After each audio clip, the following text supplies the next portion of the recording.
एक दिन एक बाप हसन और उसका बेटा चिंटू एक ऐसे होटल में दाखिल होते हैं जहां ना सफाई होती है, ना कोई खास इंतजाम और ना ही कोई गाहक नजर आता है।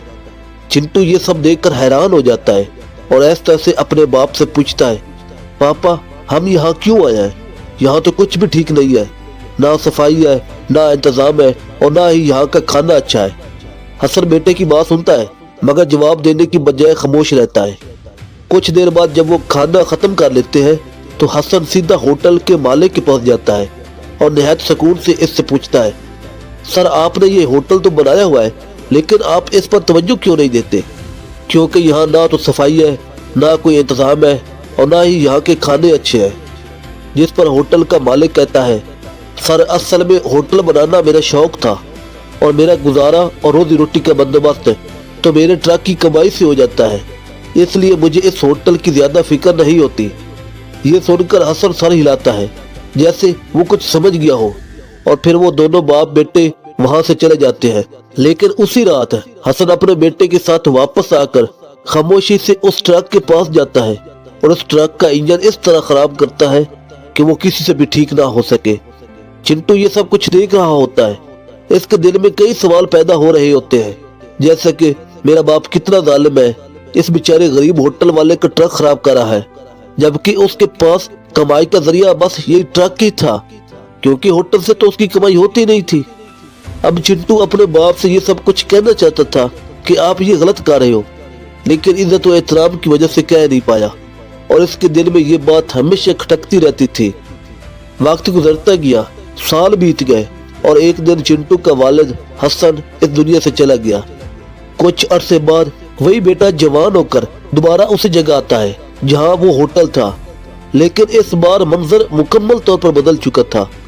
जहां पहले उस शख्स का खस्ता हाल होटल था, वहां अब एक खूबसूरत, मसरूफ और कामयाब होटल बना हुआ था। ये देखकर वो हैरान रह जाता है और फौरन अंदर दाखिल होता है। काउंटर पर जाकर देखता है तो सामने वही पुराना मालिक बैठा होता है, मगर अब इसके चेहरे पर एतमाद और कामयाबी साफ नजर आ रही होती है। चिंटू इस मालिक के पास बैठता है और धीरे धीरे सारा वाकया सुनाता है कि किस तरह उसके वालिद ने इसका ट्रक खराब किया था। और आखिर में चिंटू उससे कहता है, मैं अपने वालिद की तरफ से माफी मांगता हूँ, और फिर इससे पूछता है कि ये आपने तरक्की कैसे कर ली है। मालिक ये सुनता है, चंद लम्हे खामोश रहता है, फिर अचानक उसे गले लगा लेता है और कहता है, तुम्हारे वालिद ने मेरा नुकसान नहीं किया था, बल्कि उन्होंने तो मुझे जगाया था। जब मेरा ट्रक खराब हुआ तो मैंने इसे ठीक करवाने की बहुत कोशिश की मगर नाकाम रहा। फिर मेरे पास कोई और रास्ता नहीं बचा सिवाय इसके कि मैं इसी होटल पर पूरी तवज्जो देता। मैंने सफाई की, मेहनत की, लोगों को बेहतर सर्विस दी और आहिस्ता आहिस्ता यही होटल मेरी कामयाबी बन गया और अल्हम्दुलिल्लाह आज मेरे पास 5 होटल है।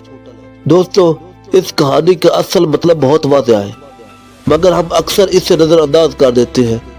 हम सब की जिंदगी में एक ट्रक होता है, यानी एक ऐसा सहारा जिससे हमारा गुजारा तो हो रहा होता है मगर वो हमें हमारी असल सलाहियत तक पहुंचने नहीं देता। जब तक वो सहारा मौजूद रहता है हम खुद को धोखा देते रहते हैं कि सब ठीक चल रहा है, लेकिन हकीकत ये है कि आराम कभी तरक्की नहीं देता और मजबूरी अक्सर इंसान की हिडन पोटेंशियल को बाहर निकालती है।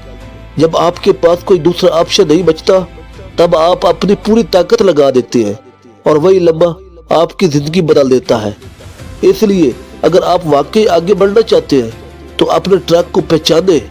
जरूरी नहीं कि आप इसे फौरन छोड़ दें, लेकिन इतना जरूर करें कि आप इसके बगैर भी जीने और आगे बढ़ने की तैयारी शुरू कर दें, क्योंकि याद रखें कामयाबी हमेशा उस जगह मिलती है जहां इंसान अपने सहारों से आज़ाद हो जाता है।